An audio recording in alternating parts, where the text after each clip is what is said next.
నమస్తే, welcome to burning topic. America వెళ్ళాలి, అక్కడ సెటిల్ అవ్వాలి. ఇది కోట్లాది మంది భారతీయుల కల. కానీ ఇప్పుడు ఆ కలకు అగ్రరాజ్యం కాస్ట్లీ బ్రేక్లు వేస్తోంది. మనీ మేక్స్ మెనీ థింగ్స్ అన్నట్లుగా ఇకపై అమెరికాలో అడుగు పెట్టాలన్నా, అక్కడ శాశ్వతంగా నివాసం ఉండాలన్నా మీ తెలివితేటలతో పాటు మీ జేబు బలం కూడా చాలా ముఖ్యం. H1B వీసాలు, గ్రీన్ కార్డ్ జారీ ప్రక్రియలో అమెరికా ప్రభుత్వం ఒక సంచలన నిర్ణయం తీసుకుంది. ఇప్పటి వరకు ఉన్న అదృష్టపు లాటరీ పద్ధతికి స్వస్తి పలికి అత్యధిక జీతం ఇచ్చే మెరిట్ పద్ధతికి పెద్దపీట వేస్తోంది. ఈ మార్పుల వల్ల ఎవరికి లాభం, ఎవరికి నష్టం?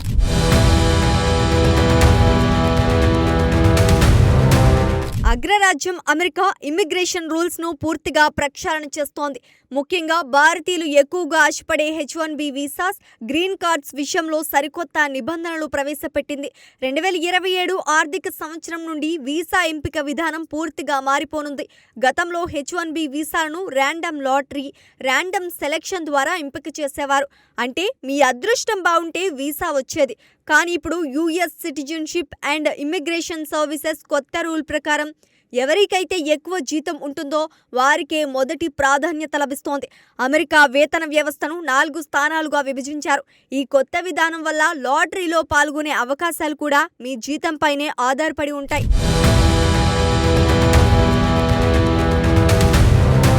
కొత్త రూల్ ప్రకారం కంపెనీ మీకు ఇచ్చే జీతం ఎంత అన్నదే మీ వీసాను డిసైడ్ చేస్తోంది. అమెరికా వేతన వ్యవస్థను 4 స్థానాలుగా విభజించారు. ఎవరికైతే ఎక్కువ జీతం ఉంటాయో వారికే మొదటి ప్రాధాన్యత లభిస్తోంది. అంటే తక్కువ జీతానికి పనిచేసే వారికంటే టాలెంట్ ఉండి ఎక్కువ ప్యాకేజీ అందుకునే వారికి అమెరికా రెడ్ కార్పెట్ పరుస్తోంది. Pay more to stay more. మీరు ఎంత విలువైన ఉద్యోగి అయితే అమెరికాకు మీరు అంత అవసరమన్నమాట. ఈ ప్రక్షాళన భారతీయులపై ద్వంద్వ ప్రభావాన్ని చూపుతోంది. గూగుల్, మైక్రోసాఫ్ట్ వంటి సంస్థల్లో టాప్ పొజిషన్లో ఉండి భారీ జీతాలు తీసుకునే వారికి ఇది సువర్ణ అవకాశం. వీరికి వీసా దక్కే ఛాన్స్ దాదాపు 100% ఉంటుంది. ఇప్పుడిప్పుడే కెరీర్ మొదలుపెట్టే జూనియర్ డెవలపర్లకు కొంత కష్టకాలమే అని చెప్పాలి. ఎందుకంటే వీరి శాలరీ లెవెల్స్ తక్కువగా ఉండటం వల్ల ప్రయారిటీ లిస్టులో వెనుకబడిపోయే ప్రమాదం ఉంది.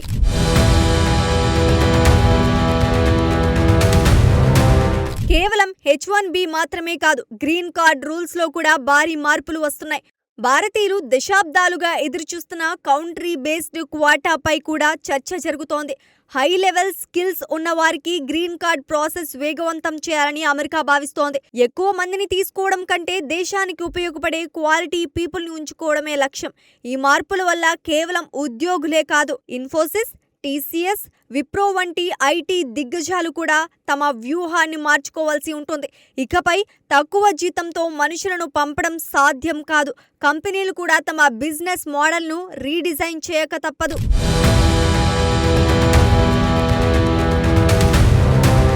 అమెరికా H1B వీసా ప్రక్రియలో ఇప్పటి వరకు లక్ మాత్రమే కీలకం. కానీ ఇకపై పేమెంట్ కూడా కీలకం కాబోతోంది. వేతన వ్యవస్థను 4 స్థానాలుగా విభజించి ఎవరికి ఎక్కువ ప్రాధాన్యత ఇవ్వాలో నిర్ణయిస్తున్నారు. మనీ మేక్స్ మెనీ థింగ్స్ అన్నట్టుగా ఎక్కువ జీతం పొందే సీనియర్ ప్రొఫెషనల్స్కు రెడ్ కార్పెట్ వేస్తోంది అమెరికా. క్రమసంఖ్య అంశం ప్రభావం 1 లెవెల్ 4. వీరికి లాటరీలో 4 సార్లు ప్రవేశించే అవకాశం ఉంటుంది. దీనివల్ల వీసా వచ్చే ఛాన్స్ 61% పెరుగుతోంది. 2 లెవెల్ 1 కెరీర్ ప్రారంభంలో ఉన్న ప్రొఫెసర్స్కు కేవలం 1% అవకాశం మాత్రమే ఉంటుంది. వీసా ఛాన్సెస్ 15% తగ్గే ప్రమాదం ఉంది. 3 స్కిల్డ్ ప్రొఫెషనల్స్ లెవెల్ 2 వారికి 2 సార్లు, లెవెల్ 3 వారికి 3 సార్లు అవకాశం కల్పించడం ద్వారా సీనియర్లకు ప్రాధాన్యత దక్కుతోంది. 4 టఫ్ కాంపిటీషన్. అమెరికాలో చదువు పూర్తి చేసుకుని ఉద్యోగాలు చేసే విద్యార్థులకు ఇది అప్హిల్ టాస్క్ లాంటిది. 5 కంపెనీల వ్యూహం. తక్కువ జీతానికి టాలెంట్ దొరుకుతుందనుకునే కంపెనీలకు ఇది గట్టి షాక్. నైపుణ్యం ఉన్నవారికి ఎక్కువ జీతం ఇస్తేనే వీసా దక్కుతోంది. ఈ మార్పుల వల్ల అత్యధికంగా దెబ్బతినేది లెవెల్ 1 ఉద్యోగులే. అంటే మన దేశం నుంచి చదువుకోవడానికి వెళ్లి అక్కడే సెటిల్ అవ్వాలనుకునే స్టూడెంట్స్. వీరు కెరీర్ ప్రారంభంలో ఉంటారు కాబట్టి వీరి వేతనం తక్కువ ఉంటుంది. సీనియర్లకు అవకాశాలు మెరుగుపడుతున్న ప్రొఫెసర్స్ మాత్రం ఒక్క అవకాశంతోనే సరిపెట్టుకోవాలి. దీనివల్ల నిపుణులు చెబుతున్న దాని ప్రకారం గతంతో పోలిస్తే వీరి వీసా సక్సెస్ రేటు గణనీయంగా పడిపోయే ప్రమాదం ఉంది.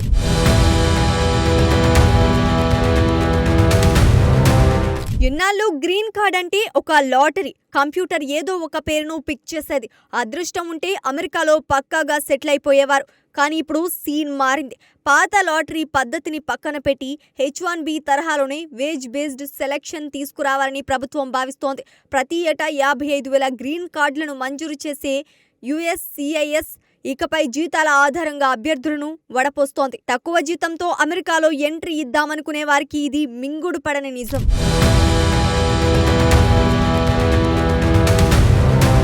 అమెరికా ఎకనామీకి హై స్కిల్డ్ వర్కర్లు అవసరం. తక్కువ జీతానికి పనిచేసే వారికంటే ఎక్కువ ట్యాక్స్ కట్టే హై ప్రొఫైల్ ఉద్యోగులకే ప్రాధాన్యత ఇవ్వడం ద్వారా తమ ఆర్థిక వ్యవస్థను మరింత బలోపేతం చేయాలనేదే ప్లాన్. ఇకపై కంప్యూటర్ ద్వారా లాటరీ తీయడం ఉండదు. మీ శ్రమ, మీ జీతం మాత్రమే మీ భవిష్యత్తును నిర్ణయిస్తాయి. ఇప్పటికే H1B వీసాల విషయంలో అమలు చేస్తున్న హైయెస్ట్ శాలరీ మోడల్ని గ్రీన్ కార్డుకు కూడా అప్లై చేస్తున్నారు. కేవలం డిగ్రీలు ఉంటే సరిపోదు. మార్కెట్లో మీకున్న డిమాండ్ బట్టి గ్రీన్ కార్డ్ రేస్లో మీరు ముందుంటారు.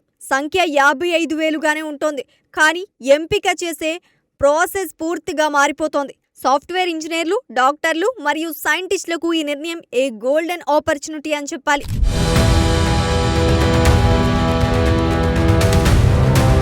భారతీయులకు ఇది ఒక రకంగా మిక్స్డ్ బ్యాగ్ లాంటి వార్త. టెక్నాలజీ రంగంలో టాప్ జీతాలు తీసుకుంటున్న మన ఐటీ నిపుణులకు ఇది మేలు చేస్తోంది. అయితే కెరీర్ ప్రారంభంలో ఉన్న వారికి మాత్రం అమెరికా కళ అప్హిల్ టాస్క్ కానుంది. కాలం మారుతోంది. కాలంతో పాటు అమెరికా రూల్స్ కూడా మారుతున్నాయి. నైపుణ్యం ఉండి ఎక్కువ సంపాదించే వారికి గ్రీన్ కార్డ్ వరించనుంది. కాబట్టి అమెరికా వెళ్లాలనుకునే వారు కేవలం అదృష్టాన్ని నమ్ముకోకుండా తమ స్కిల్స్ ను అప్గ్రేడ్ చేసుకోవాల్సిన సమయం వచ్చేసింది.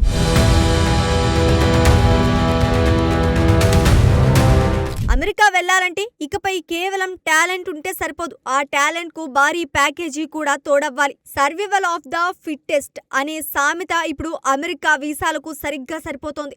మరి ఈ కొత్త నిబంధనల వల్ల ఎంతమంది భారతీయుల కళ నెరవేరుతుందో వేచి చూడాలి.